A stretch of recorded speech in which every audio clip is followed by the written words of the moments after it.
Welcome to the Water Walkers podcast. Every Christ follower experiences moments like Peter when Jesus called him out of the boat to walk on the water. This podcast can help encourage other leaders as they learn to follow the voice of Jesus as Peter did. Today, I'm excited to introduce Brad O'Hara. Brad is focused on helping leaders and believers understand that strength is better than safety, and that who we surround ourselves with will determine how we live and how we use the breath that we're given. He and his wife have been married since 2009, and they have 5 sons together, including 1 at home in heaven with the Lord and 4 here on earth. They both felt the call of God to adopt children with special needs and started a nonprofit in honor of Will, their son who passed away, called Will's House, where they serve families with neurological, physical, and developmental disabilities. Brad is an executive coach, consultant, and business owner. He says his purpose is to empower people to live, love, and lead in the story that they were made for. Now, I haven't recorded the interview yet, but Brad selected the icebreaker question about his favorite animal, which I'm going to guess will be buffalo. And we'll see if I'm right, and you'll soon find out why. Enjoy. Okay, Brad, thank you so much for jumping on the Water Walkers podcast with me. I've gotten to read a little bit about your story, just a little bit I'm able to scrape together online, but I'm really excited to have you here in person and get to hear it straight from you. So again, just start out by saying thank you so much for being here. Yeah, thank you so much for inviting me on. I'm excited for the opportunity to have a conversation. Yeah, well, the icebreaker question that you chose was about your favorite animal. Tell us your favorite animal and why. Or maybe I said it like, what animal do you most identify with and why? Yeah. And I took a guess at what you were going to say, but I'll go ahead and let you answer. We'll see if I was right. Yeah, I'm intrigued to hear what you said. The animal I most identify with is actually a buffalo. You got it? It's for I the got win. it. Yeah, when I was oh gosh, 15, 16 years old, I went out to Arizona to visit my grandfather. And we always had to drive through the desert to pick up old Gene Crow, an old Hopi Indian man, and he was one of my grandpa's mentors in life. It made Wow. jade and silver jewelry. I still have my grandpa's old watch, and Yeah. I remember we were out on the lake fishing for catfish. 1, 2, 3 o'clock in the morning, something like that, and he looked over at me and he said, "Be the buffalo, not the cow." And I was like, I have no idea what that means. Yeah. What's this mean? And yeah, and so he just leaned into it and explained to me that when a storm crosses the horizon, if there's a herd of cow grazing in a field, they'll wait till the storm gets right on them and they'll freak out and run away, and they get caught in the storm for a long, long time. And he said the difference is that buffalo, when the storm crosses the horizon, they're all responsible to look for each other, and so one of them will see it, and then as one in unison, they'll charge the storm. And in Wow. charging the storm, they get through it faster. It seems more violent, but they get through it faster. And so, life is full of trials and tribulations. Leadership is full of trials and tribulations.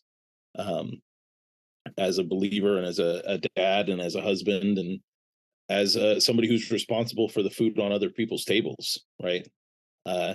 There's a lot of good, bad, and ugly, and a lot of burdens that can come along with that. And so, having the strength of a herd, Yeah. having the strength of like-minded people, and I try to tell my team and my family that I'd rather be strong than safe. And so we try to have that mentality when something pops up on the horizon, whether we caused it or not. When a storm pops up, we're gonna charge it, not run away from it. Right. Yeah. I noticed that. It was one of the top things on your website. It said charge the storm. And that is very, very intriguing.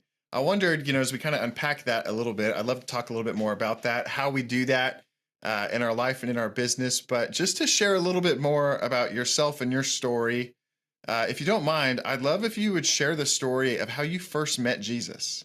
And I think that there'd be people on the podcast that'd be really encouraged to hear that.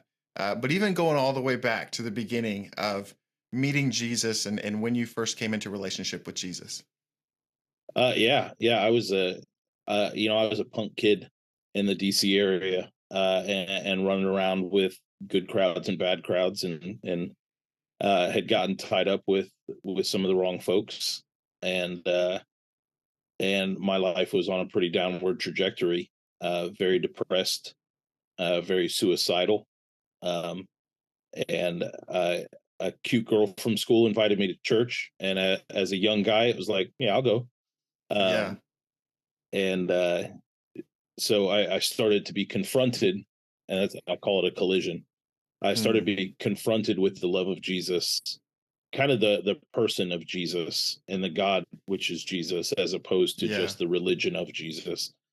And that was the first time I'd really been exposed to that. And by the end of my senior year, I felt like there was so much quote unquote blood on my hands that he wouldn't want me. Mhm. So I'd come to a place where I believed he was who he said he was. But I also believed I was who I said I was, and that the two were incompatible. Um, Wow. and so I actually took my gun, and I drove to a place my dad and I went camping when I was Mm. little, and got a campsite. And I actually sat in a tent that entire evening, planning on killing myself. Um, and for the first time in the longest time I could remember, I probably spent the next 12 hours just kind of crying out to God, um, Yeah. asking him why I wasn't allowed to do it. There was some sort of intervention that didn't allow me to follow through with the plan. I'm the sort of person that when I have something in my head, I'm going to do it. So, uh, yeah, and even the audacity to kind of threaten God, right? Of shake my fist and say, "Well, if you don't let me do this, you better do something with my life." And so, yeah, coming out of that, that was my surrender. I don't call it like a asking Jesus into my heart, or Yeah. I call it a total conversion moment of, all right, I've been willing to die for a lot of things in my life, and none of them were the right things. And Mhm. so, God, if you want me, you got to know that I'm going to go all in. Uh, Yeah. and it's not going to be just part of my life. It's going to be life. So that was the Wow. that was the moment that that submission began. So going on from there, through school and into your professional life and your career and your family, but how how did you first begin to connect God's heart with your business? How did you first start letting your relationship with Jesus influence the way that you worked, and what did that look like? Gosh, I wish I could say, Logan, that it was like an immediate thing. Right. I I really do. That would be a bold faced lie, though. Right. I I worked in logistics and operations, and I did my own like film and movie stuff on the side. Um, I did my own music stuff on the side, and just to be flat out honest with you, I'm 41 years old, and I can say that as far as inviting God into my business, it probably wasn't more than 5 or 6 years ago that I started to actually realize that, oh, wait, this is yours too. Like, it's Hmm. not my responsibility to have it, own it, build it, Right. all for Brad's glory, right? Right. So I wish those lines would have connected sooner, and there was a better story there. But the reality is that was an area of life that seemed like, okay, work is ambition, and so I have to be ambitious in this area, and I'll reap what I sow. It wasn't until probably 35, 34, 35, 36, somewhere in there, that one of my mentors had really spoken into me about, no, everything you hold is to steward. Everything you hold is his. And how are you glorifying God with everything you do? And are you trusting him? with everything you do? Do you make decisions in business based on the character of God? Do you pray about decisions in business? Do you pray about who to hire, who to fire, who to coach? So yeah, that was not a built-in concept from the beginning. Yeah, and interesting too, mentioning the mentor. I was curious about that because there usually is some kind of influence that helps guide us into paradigm changes like that. And even as you're talking about charging the storm, but having the safety and strength of a herd around you, and even just the influence that a mentor can have. I know there's a lot of business leaders out there who are in need of that kind of mentorship. So for you, did that come through another person? Was that mentor part of your industry, or just a childhood friend, or somebody through your church, or Uh, how does that connection really minister to you? yeah, great question. Yeah, I've always had a strong feeling about mentorship. But again, it was always kind of personal side. And then I had business mentors, but they weren't interlinked. Yeah. And then 8, 9 years ago is when I started going through a process called the Journey, which is a group called the Influencers, which is based in Arkansas. I Um, know the group. oh, there you go. They're And awesome. so my cousin is actually the lead of the Tulsa branch, and he kept bothering me to get involved. Uh, and I finally gave in to get him to stop bothering me. Yeah. Uh, and and then sitting around a table every other week for 9 months with that group happened to be kind of all business leaders, Yeah. um, and sitting around the table with them and really wrestling with God and wrestling with business. I think that's what planted that seed. And then coming out of that group, a couple of us led a group the next year, and it was again all kind of business leaders. And from those different groups over the years, just kind of have built a group of men that we surround each other. We hold each other accountable. We have the freedom to call each other and say, dude, what's going on? And we have the freedom to speak truth into each other if something looks off. So Yeah. yeah, it's so yeah, that the relationships that led to that heart change in business probably 7, 8, 9 years ago is when that was started. And then me getting it took a couple years. Right. Yeah. Those groups are so important though. The impact that groups like that have had on my life and on the lives of many of the successful people who you see really is a result of that kind of group who've really come alongside and helped each other. Because you can go so Hmm. much further with that. And again, withstand storms differently. You experience storms differently Yeah. when you have that kind of group. So I'd love to talk maybe a minute about that, about the charging the storm mindset and some of the steps that you walk people through. In fact, I saw on your website, it says, if you're facing adversity, chances are you're pursuing something worthwhile.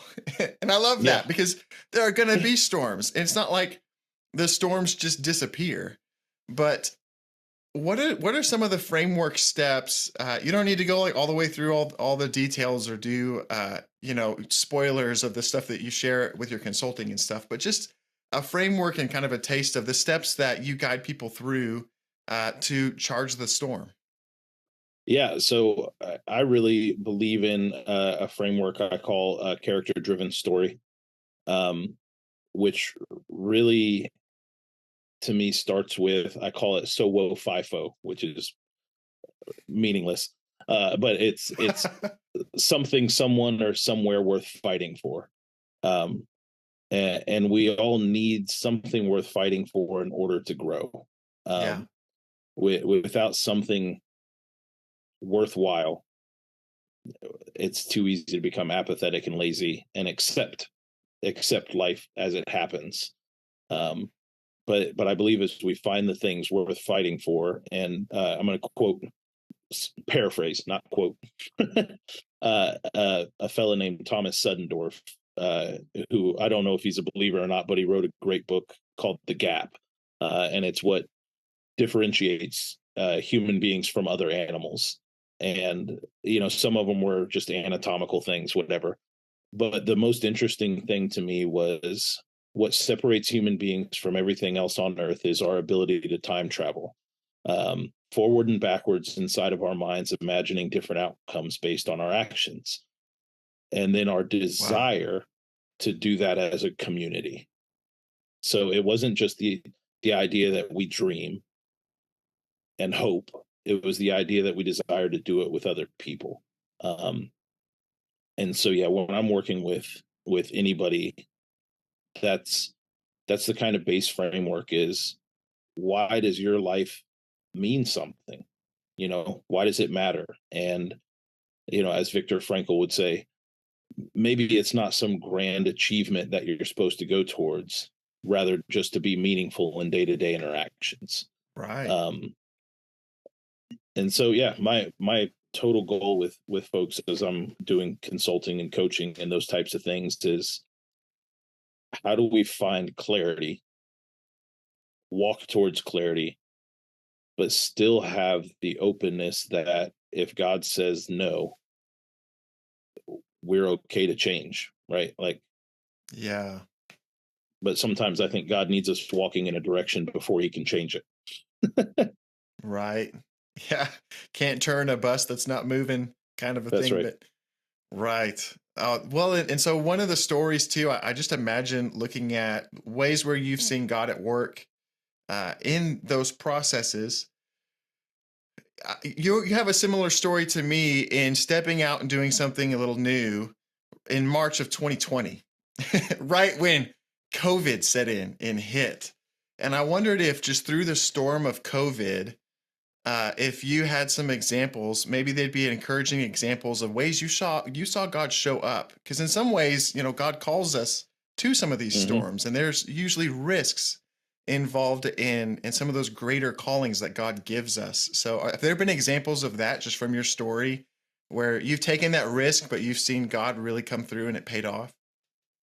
Oh man, yeah. I mean, you talk about like creating a plan and leaning into it and then God changing it. Like when we first launched Storycatcher Studio here in Tulsa, it was purely just to do talking head videos for small businesses. It was an accessible option for video for small businesses.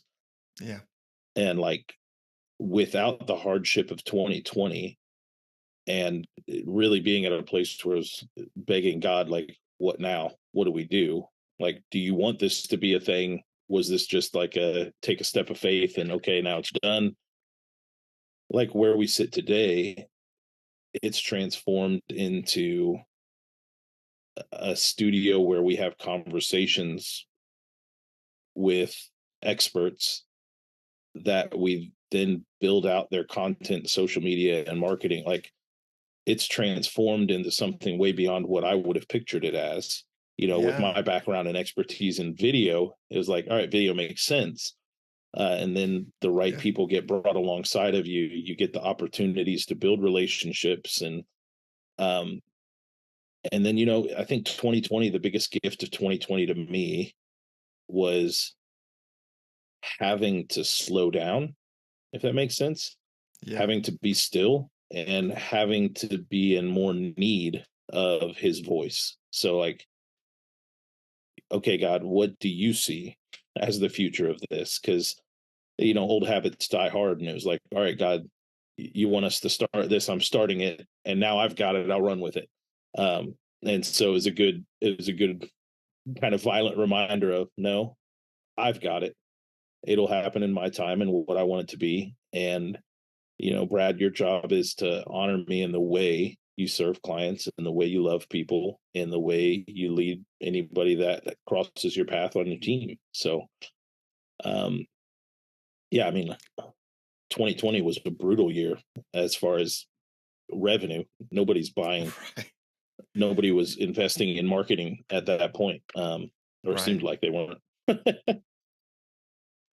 Right. But what you came out with on the other side exceeded what you went in expecting, even before all of that change. Oh man, 100%. Yeah. Yeah. That's remarkable how God works in that. And there is sometimes that moment of fear and that moment of, oh my goodness, where is this going to go? Are we going to sink? Are we going to swim? I mean, that's why this is called Water Walkers, is because you kind of get that moment. But again, Sold. somehow Jesus is able to bring us through that. So you mentioned in your bio, and I shared some of this in the introduction about your children, and you mentioned the son that you include that's gone home to be with the Lord, and that you started a nonprofit in his honor called Will's House. Could you tell us a little bit about what you guys have been doing with Will's House? Oh, yeah, absolutely. Thank you. Yeah, my wife and I uh, felt both separately very called by God to adopt before we even got married. Wow. It was actually one of our last conversations before we got married. Of hey, just so you know, I feel like I'm supposed to do this at some point, and it's kind of a sigh of relief of like, oh, me too. Um, Right. and Wow. yeah, and then a few years go by in marriage, and my wife comes to me and says, I feel like it's about time to start entering into that world, and I said, yeah, I'm cool with that. And then the kind of out of left field thing came where she said, I feel like we're supposed to enter into adopting a child with medical needs. And that was terrifying to me. That Yeah. wasn't part of the story I had written in my head. And so, she kept sending me this profile of this kid named Will. And she said, I really feel like we're supposed to meet him. Um, and I think it's kind of as a husband's effort to satiate his wife, I was like, okay, I'll go meet him. And the entire drive down to Oklahoma City from Tulsa, in my head, I was like, all right, how am I going to break this to her that I don't think this is what we need to be doing? And we get to the hospital and go in and sit down. Most of the kids at the hospital are non-ambulatory, which means that they're in a bed and taking care of full needs. Um, and then this little kid rolls around the corner in his wheelchair, and he rolls right up to me, and he puts his head against my head. And it was this immediate, like, the spirit speaks to you, and in my spirit it just said, this is your son. And so it's like, all right, God, you ruined my plan on saying no. uh and so ended up adopting Will. uh he wasn't with us for an incredibly long time. He At the end of the day, he basically outgrew his heart. He had Mm, several growth spurts, and winter came, and his heart wasn't keeping up, and ended up in a PQ from January to tomorrow. Tomorrow's the anniversary of his passing, February 16th. wow.